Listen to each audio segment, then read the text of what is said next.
أوقات كتيرة بنسمع كلمة أنا عايز أخد بريك أو أنا عايزة أخد بريك. الطرف اللي قدامي وبيسمع الكلمة دي بيجيله زي ايرور، لأنه أول مرة بيسمعها. بريك من إيه؟ هو احنا بنجري في تراك عشان ناخد بريك؟ ولا مثلا بنشتغل شغلانة 24 ساعة في 24 ساعة؟ أخد بريك من إيه؟ طيب، بريك من ناحية الرجالة حاجة، ومن ناحية الستات حاجة تانية خالص. طيب تعالوا نتكلم على الرجالة. في 3 اوبشن عندي. تمام. اول اوبشن، وانا بديله 7 او 8%، ان هو فعلا بيبقى عنده مشكلة وعقله مش قادر يستوعب كم المشاكل اللي حواليه، فبيبقى عايز يفصل خالص، يخش جوه القوقعة بتاعته، يفكر في كل حاجة همشي فيها ازاي، وتحديدا لو بيمر بظروف. الراجل دماغه بوكسات مش زي الست، بس دي بنسبة 7 أو 8%. طيب الناحية التانية، عايزة اخد بريك، ان انا مش حاسس ان انا مالي مركزي في العلاقة دي، فانا محتاج اراجع حساباتي. يعني ايه مش مالي مركزي في العلاقة دي؟ يعني البنت اللي معايا ممكن تكون اعلى مني اجتماعيا، ممكن تكون اعلى مني ماديا، ممكن تكون بتشتغل، ممكن تكون مسؤولة. فببقى عايز اخد بريك علشان انا محتاج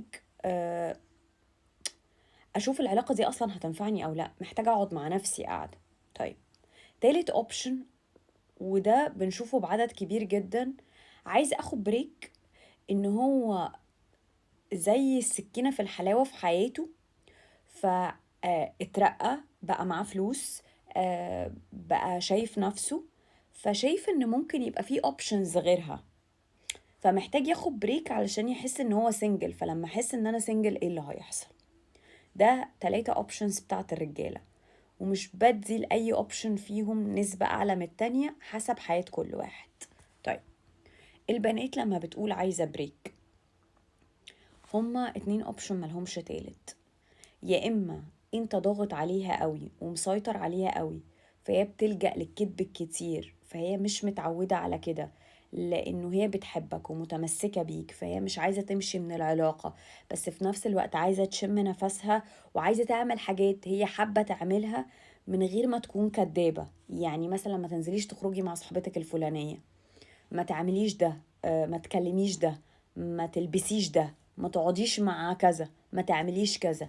عايزة تشم نفسها، لأنها أوقات كتيرة لما الراجل بيسيطر عليها وهي ما تكونش ست كدابة أو بنت كدابة، بتلجأ للكذبة علشان أنا متمسكة بيك، بس في نفس الوقت أنا مش عاجبني الحاجات اللي أنت بتطلبها مني.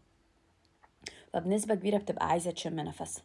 أما الأوبشن التاني، فإن هي آه، شافت حد، شافت حد ممكن يكون مناسب ليها اكتر، او بتعيد حساباتها في انه انا هعمل ايه من غيره، او هيوحشني او لا، فبتقيم نفسها من غيرك هتكون عاملة ازاي، وان هي لو اتعرفت على حد في الفترة دي برضه هتكون عاملة ازاي.